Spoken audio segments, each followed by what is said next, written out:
Sridhar, here. Sridhar, here. Spectators are pretty frustrated. What about the players and the support staff? I mean, yeah, it is frustrating to wait in the dressing room on a rainy day, but that's a challenge for the players and the support staff to switch down, but not really switch off because the match could start anytime. So mentally keep yourself prepared at the back of the mind. At the same time, not think too much and not think too much about the game and keep yourself a little busy reading some music or chatting with friends. Yeah, but with eye on the weather all the time. Not really an ideal game before a big match like Pakistan for India? I mean, it's an uncontrollable, isn't it? We really can't control the weather. So, yeah, we've had two good games. We came here looking forward to the third good one. But unfortunately, we can't control the weather. We went out on the ground. I went out on the ground. It was almost like a skating rink. So, it would put too much risk on the players to play on this, especially at the early phase of the tournament. In this cold and this weather, we saw in the Pakistan game yesterday, a couple of catches were dropped because of just the coldness the players were saying. So do you have any specific, do you guys keep a hand warmers or something? What is the way, how do you even train a player to catch in the cold and get used to a cold and stuff like that?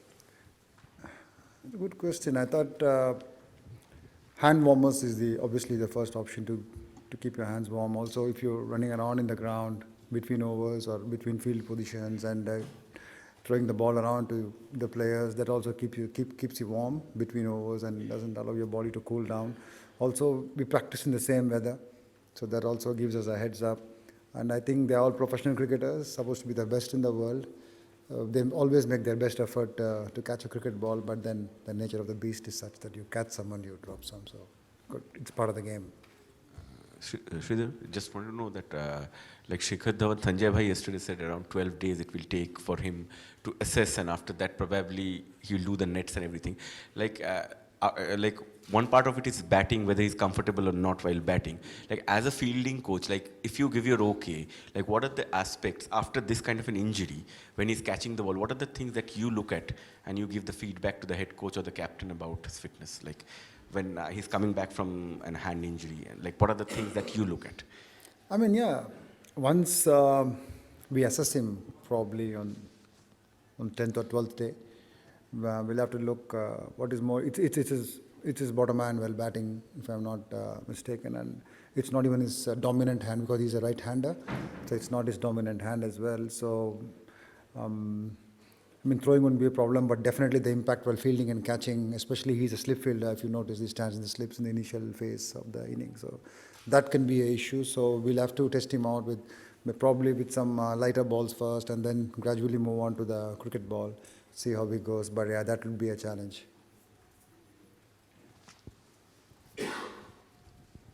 Hi. Pakistan is not known to be a great fielding side. You think fielding could be vital in the next match? Fielding, I would say, is vital in every match. Yeah, I mean, we saw that in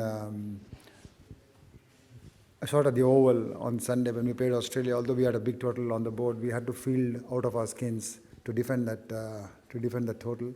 So in this World Cup, the format is so good that every game is vital, and that is where we have to be on top of the game. Yeah, and I think we should look to outfield our opponents, not only in the next game, but also in all games. And we respect our opponents to do the same. So we should go out there with our best intensity as possible. When Rishabh Pant joins up, comes over here, will he play a full role in the fielding drills straight away? He's not here yet, is he? No, when he arrives. So we'll take the call once he joins the team or once the decision is taken on Shikhar Dhawan. Then obviously he's a wicketkeeper, we all know that. So I think we'll cross the bridge when we get to it.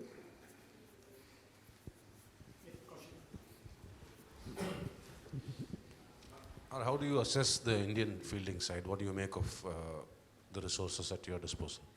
I think personally I'm very happy with the kind of resources I have. We have a terrific slip catcher and safe catcher in Rohit, and we have two guys, Virat and Jaddu, who are very intimidating to the opposition. They can intimidate any batsman when they are prowling in the 30-yard ring. And to complement that, we have a Vijay Shankar and a Hardik Pandya who can really up the ante when needed. We have safe catchers in our fast bowlers. So, and we saw, these are all the usual suspects, but we saw Chahal and Bumrah crank it up in the last game, diving after bowling long spells. Even in the penultimate ball of the inning, we saw Chahal diving and stopping runs. So that augurs well. The biggest thing which came out to me was the attitude of the fielders, where they put the team ahead of themselves. So these are the qualities which you need when you want to go out and win championships. So, this really came out in the last game, and that was good to see. So I think the biggest challenge is to stay consistent. To me, that is the biggest challenge, is to reduce the gap between the good days and the bad days. I always say that. And that is the endeavor, and pretty much answering your question straightforward. And with this resources, what I have, I think, we can make an impact on the field as far as the difference between the fielding goes in the two teams. Ground fielding and overall fielding is superb, but one area which is the direct throw, how you assess, compared to teams like Australia, how you assess the progress over the last few months or years? I think we are still lacking somewhere in the direct throw, hitting the wicket directly from the outfield. That's a very good observation.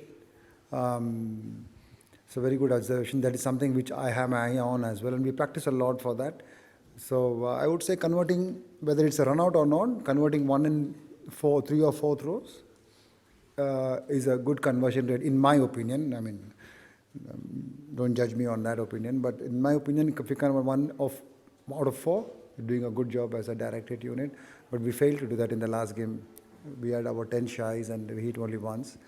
But on some days you hit 3 out of 5. So it's a practice thing, and it's a situation-based thing. But that is one area where we always work hard on in every session. And it's a good observation. We should maybe get better on that and get a couple in the next game. So just a clarification on the previous thing. You said the fielders have been putting the team ahead of themselves. Do you mean in terms of whether going for glory catches, or in terms of, injuries or risking it? Yeah, you answered your question. The second point you said, they were, willing to risk injuries to save that one run, which is a great quality to have.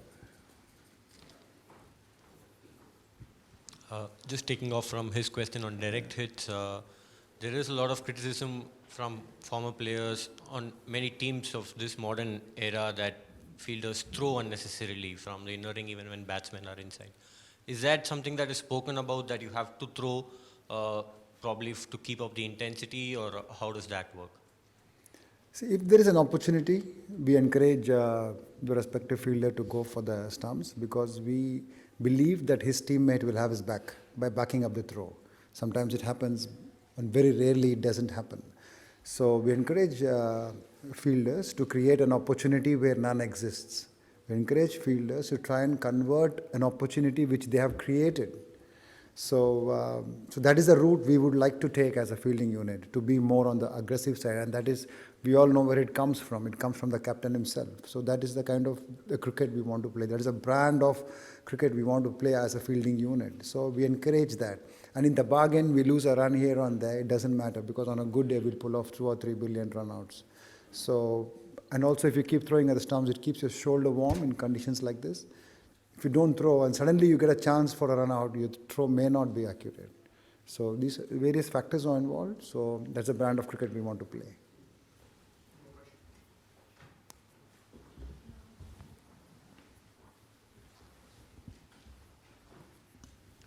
What are the qualities you try to see in an outfielder? What are the qualities that decide who will be fielding in the outfield? You talked about Kohli, you talked about Vijay Shankar. What are the qualities you think an outfielder should have? Yeah, we get to know a fair bit on their during their fitness tests. To anybody, the biggest quality you need to be a good outfielder, obviously, is a good arm, combined with good speed across the turf. So these are the two qualities you look for somebody who's fielding 70 yards away from the bat. So we have these fitness tests where we do their 40-meter run, 20-meter runs, so we know their timings. So we can easily make out who's quick. And then the arms. They play a vital role in deciding who fields in the outfield. So yeah, these two are the biggest qualities I probably would be looking at, and to have him on the outfield. when it comes to infield, obviously you're looking at speed and agility and ability to change directions, stuff like that, and your reaction time. But yeah, in the outfield, the two big qualities would be speed and strength in the shoulder, the throw. Will you tell your fast bowlers to go easily, especially in the boundary lines, for the fear of them picking up immediately? No, no going easy. This is a World Cup. Just one question. You know, you talked about Bumrah and Chahal. How do you try and get fielders that are not athletically natural fielders to be at the level at which they are? You know, they've got everyone's back and they've got the area where they're protecting properly covered. Yeah, one obviously is to educate them with the awareness aspect of fielding, and also we try and work on the fitness. Obviously, Basu, fitness coach, works a lot on their fitness as well. And we got enough time as a lead up to this tournament to work with Chahal, Bumrah, Kedar, and guys like this who themselves are willing to work very hard and to work on their skills. So that really helped. Bumrah is probably one of the hardest workers as far as fielding goes. From where he came when he joined the team in 2016 to what he is now, I mean, he's a massive improvement. Although still a work in progress, but it's a massive improvement. So the mindset of the players, combined with the increased levels of fitness, and then we can chip in with the technical aspect of fielding and the awareness and the anticipation part. So combining all this definitely has helped them improve their fielding skills. Sridhar here at the back. As someone representing the Indian camp, I'd just like to know what is your opinion on having reserve days for a tournament like this? Ooh, there's a big technical committee in the ICC sitting for that. So they will take a call on that, but yeah, I mean, I don't know. It depends on the format, the time available. We don't have any day offs in the store. If you say every day there is a game, so there's hardly an opportunity, I guess, to have a reserve day. I don't know. The technical committee of the ICC will decide that. It's not for me to take a call. Thank you.